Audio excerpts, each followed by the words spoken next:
Bienvenidos a la tercera parte de nuestro curso dedicado al pensamiento de los sofistas y Sócrates. A lo largo de las sesiones anteriores en nuestro camino en busca de la filosofía clásica hemos dado un pequeño rodeo para conocer el mundo de los persas. Porque si lo que nosotros queremos con este curso es hacernos una idea fiel de la filosofía griega clásica, lo más cercana posible a su sentido originario, es imprescindible que la comprendamos como una respuesta a la situación social y cultural en la que ésta se originó, en la que ella se desarrolló. No podemos aspirar a explicarla correctamente, como muchas veces se pretende, separándola de su mundo, como si fuese algo así como una especie de epifanía atemporal, un milagro del pensamiento humano surgido de la nada, una extravagancia absolutamente original y única en el desierto intelectual que se supone que era para algunos la antigüedad en tiempo de los griegos. Nada de esto. En primer lugar, como os he intentado mostrar a lo largo de las clases anteriores, sin tener presente el efecto que tuvieron las guerras médicas sobre los griegos y especialmente sobre los atenienses, no podríamos comprender por qué los filósofos del período clásico abandonaron de pronto y totalmente el interés por el estudio de la naturaleza para comenzar a interesarse por el ser humano y sus problemas, y muy especialmente por aquellos problemas relacionados con su comportamiento individual, es decir, la ética, y con su organización en sociedad, la política. Es decir, los ataques persas llamaron la atención de los filósofos, que apartaron su mirada de las estrellas, sorprendidos por la enorme importancia que parecían tener los actos humanos y con ellos los valores que impulsaban y que movían esos actos. El movimiento de los astros, de las brillantes estrellas del cielo, quedó absolutamente eclipsado por la capacidad de transformar el mundo que tenía la simple voluntad humana, desplazando ejércitos a lo largo de miles de kilómetros, cavando canales, levantando puentes en el mar, lo hemos visto, o logrando acabar con un enemigo infinitamente más poderoso, movidos estos seres humanos sencillamente por la fuerza de sus esperanzas, por la convicción que sentían por unos ideales, por la voluntad de ser libres. Todo lo que había ocurrido, por tanto, a principios del siglo V antes de nuestra era, era el espectáculo de la humanidad.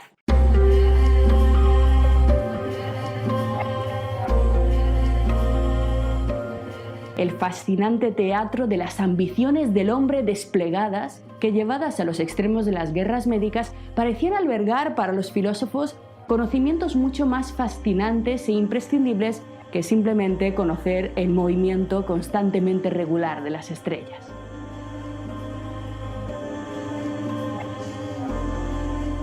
El sol saldría con toda seguridad también mañana. Pero, ¿qué haría mañana Jerjes? Las estaciones seguirían sucediéndose, seguro que sí, pero ¿cómo afectarán al futuro de nuestras vidas las decisiones de Pericles? Los seres humanos se volvieron de pronto extremadamente interesantes debido a la intensidad de sus acciones y a lo épico de los enfrentamientos que tuvieron lugar durante este periodo. La acción, por lo tanto, la acción de la filosofía, la acción filosófica, pasó al mundo humano y nuestros pensadores empezaron a dedicarle todo su tiempo y todo su ingenio. En lo que hace concretamente a los atenienses, hubo una reacción muy marcada que consistió en la enfatización, incluso en la exageración, de un conjunto de ideales muy específicos que solo podrían haber recibido este impulso, atentos aquí, como consecuencia de los ataques de las guerras contra los persas. ¿A qué me refiero con esto? Fijaros porque es extremadamente importante comprenderlo. El modelo democrático ateniense y todos los valores asociados a la democracia consiguió afianzarse y además contagiarse a decenas de otras polis griegas precisamente porque la democracia había sido el sistema que gobernaba Atenas cuando sus hoplitas pararon a los persas en Maratón y cuando sus trirremes de guerra devastaron la flota de Jerjes en Salamina. La gloria, por tanto, cayó sobre una democracia que muy probablemente sin las guerras médicas habría acabado siendo engullida muy seguramente por las oligarquías y por las aristocracias en muy poco tiempo. De este modo, la idea de la democracia, que era muy original, consiguió extenderse, consiguió probarse de muchos modos diferentes y sus beneficios comenzaron a ser percibidos por más y más personas y este hecho garantizaría, por supuesto, su supervivencia. Así que, atentos aquí, aunque ciertamente la democracia no nació como consecuencia de las guerras médicas, fue gracias a ellas por lo que la democracia se afianzó frente a todos los intentos de derrocarla que la aristocracia llevó a cabo durante todo el siglo V y gran parte del siglo IV. Tener en cuenta todas estas cuestiones no solamente es importantísimo e imprescindible para comprender las propuestas filosóficas de los sofistas y Sócrates que estudiaremos en este curso, sino también para comprender el pensamiento de los filósofos de la segunda parte del periodo clásico, el pensamiento de filósofos tan importantes como Platón y Aristóteles, porque la filosofía política, la política de Platón y Aristóteles gravitan precisamente sobre los efectos de muchos de los hechos que estamos viendo en este caso. Por otro lado, no para aquí el influjo persa, y es que, como todos bien sabéis, toda la vida de Alejandro Magno, toda su empresa estuvo estimulada por el deseo de llevar la venganza contra los persas, y con ello, a consecuencia de sus conquistas, se produjo la helenización del mundo y, por tanto, el influjo de los ideales orientales y de la reacción contra estos ideales también es un rasgo típico de la última parte de la filosofía griega, del último periodo del pensamiento griego, que es el periodo helenístico. Por tanto, pensar a los griegos y los persas, como podéis ver, al menos en materia de filosofía, que es lo que a nosotros nos interesa, es del todo imposible. Pero si los persas fueron el contexto externo que moldeó la formación de la filosofía griega, el escenario en el que la filosofía clásica se iba a desarrollar no fue de menor importancia: Atenas. Sin Atenas no habría habido filosofía clásica y muy probablemente sin Atenas el intento presocrático se habría quedado más bien en una mera anécdota, diluido seguramente por el tiempo y las tensiones de la guerra, sin un lugar que concentrara y que protegiera el talento de los nuevos pensadores. No olvidéis que Mileto fue tomada y destruida por los persas. Sin Atenas, por tanto, seguramente no habría terminado de arrancar, de iniciarse la cadena de la tradición filosófica occidental. Así, por tanto, la filosofía clásica griega no habría sido posible sin Atenas, y Atenas como escenario perfecto para su consolidación sin los persas. Porque para que la ciudad de Atenea pudiera transformarse en la cuna de la civilización occidental, fueron necesarias dos cosas: democracia y dinero, inmensas cantidades de dinero. Pero ¿de dónde sacó Atenas su fuerza? ¿De dónde sacó su opulencia? ¿Y cómo consiguió Atenas convertirse en la cabeza de Grecia si ese lugar había sido ocupado, como todos bien sabéis, desde siempre por Esparta? De nuevo, la respuesta a esta pregunta son las guerras médicas. Esparta, si lo recordáis bien, en aquellos tiempos era una monarquía de tipo dual, una monarquía con dos reyes, una diarquía, como se llama técnicamente, de tipo aristocrático y brutalmente esclavista.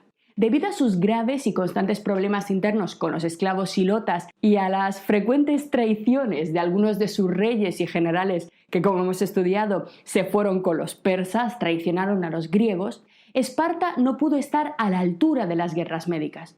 No ganó batallas importantes y tampoco estuvo al mando de los ejércitos que posteriormente, después de Salamina, se organizaron para liberar al resto del mundo griego de los persas. Por ello, por esta pasividad, por esta falta de importancia en las guerras, los espartanos no pudieron reivindicarse a sí mismos y a su modelo político como los artífices de la gran victoria. Y los lacedemonios pasaron de ser los líderes del mundo griego a quedar relegados a un segundo plano, completamente apartados en el continente y obligados a contemplar cómo sus grandes rivales, los atenienses, cuestionaban todos sus valores, sus fronteras y sus ambiciones.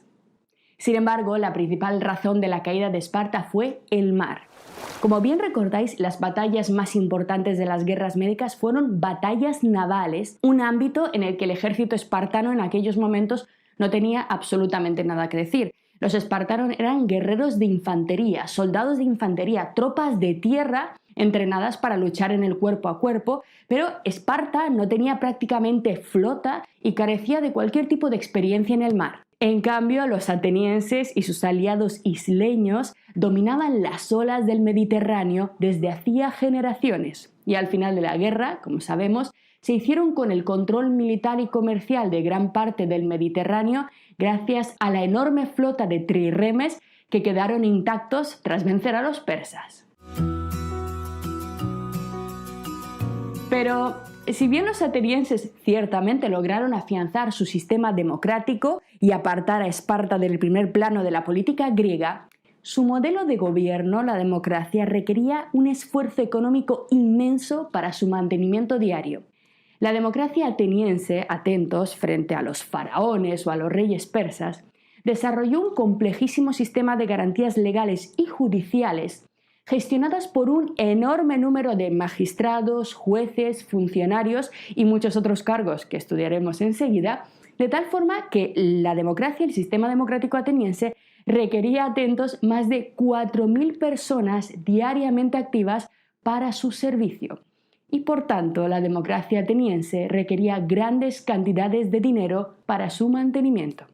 Además, las necesidades del pueblo en un sistema democrático tenían que ser atendidas y sus reivindicaciones tenían que ser tenidas en cuenta. Ello obligaba al gobierno a hacer grandes inversiones en obras públicas que dieran trabajo a la gente y también a ofrecer lo que hoy llamaríamos ayudas sociales y también, algo que a los griegos les encantaba, financiar fiestas y certámenes de entretenimiento a lo largo de todo el año. En un sistema democrático, los deseos del pueblo no podían ser ignorados. No era como el rey de Persia o el faraón de Egipto al que le importaba un pito lo que le pasara a la gente.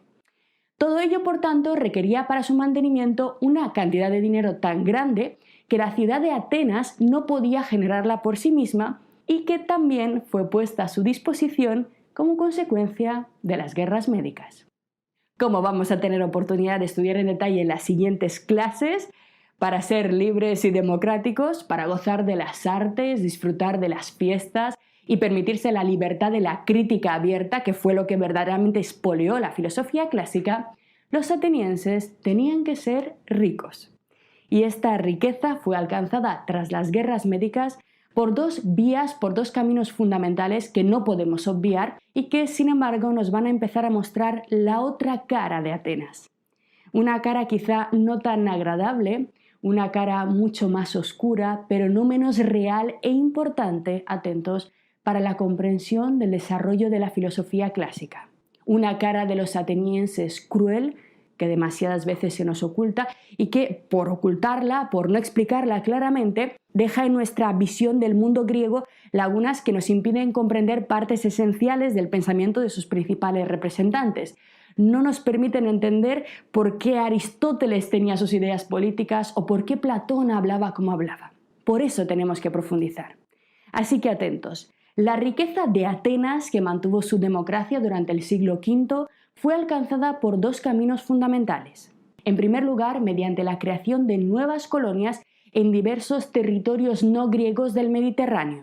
Estas colonias a veces estaban situadas en regiones no pobladas, en las que no había nadie, pero en otros casos estaban ya pobladas por otras ciudades y los atenienses se dedicaban sencillamente a desplazarlos, a diezmarlos, a hacer la guerra contra ellos y posteriormente a desplazar sus propios colonos para poder controlar esos territorios. Fundamentalmente territorios interesantes o ricos en recursos naturales, como por ejemplo minerales. Era algo que los griegos buscaban por el Mediterráneo.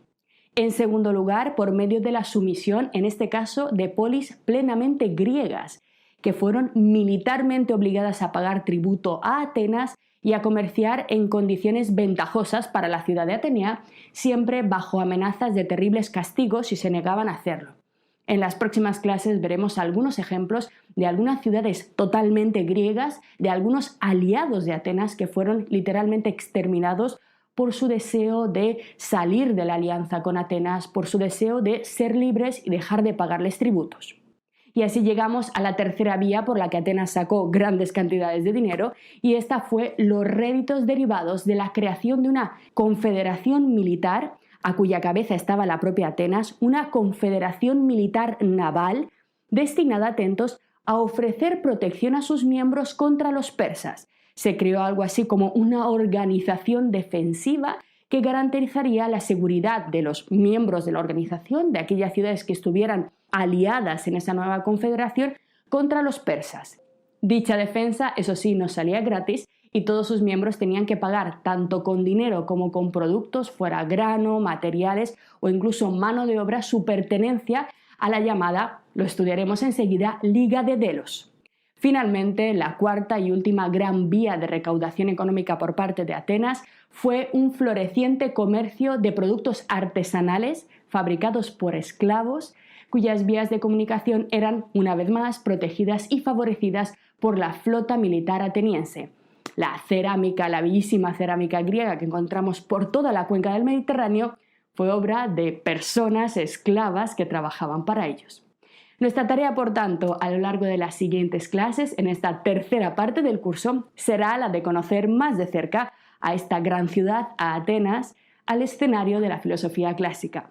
Desde el funcionamiento detallado de su democracia, que estudiaremos con mucho detalle, pasando por su expansión imperialista hasta llegar a la organización del trabajo esclavo que mantuvo gran parte de su riqueza.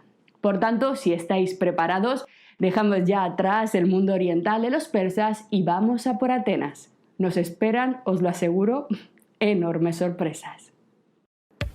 Lo que acabas de ver es solo un pequeño fragmento de nuestro curso. Si quieres disfrutarlo en su totalidad y descubrir muchos otros cursos, también de historia de la ciencia y de historia del arte, visita nuestra web anaminecam.com. Y recuerda, este proyecto solo es posible gracias a nuestro programa de microfinanciación.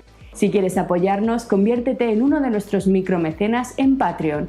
Desde solo €1 al mes nos ayudarás activamente a seguir difundiendo la cultura. Gracias.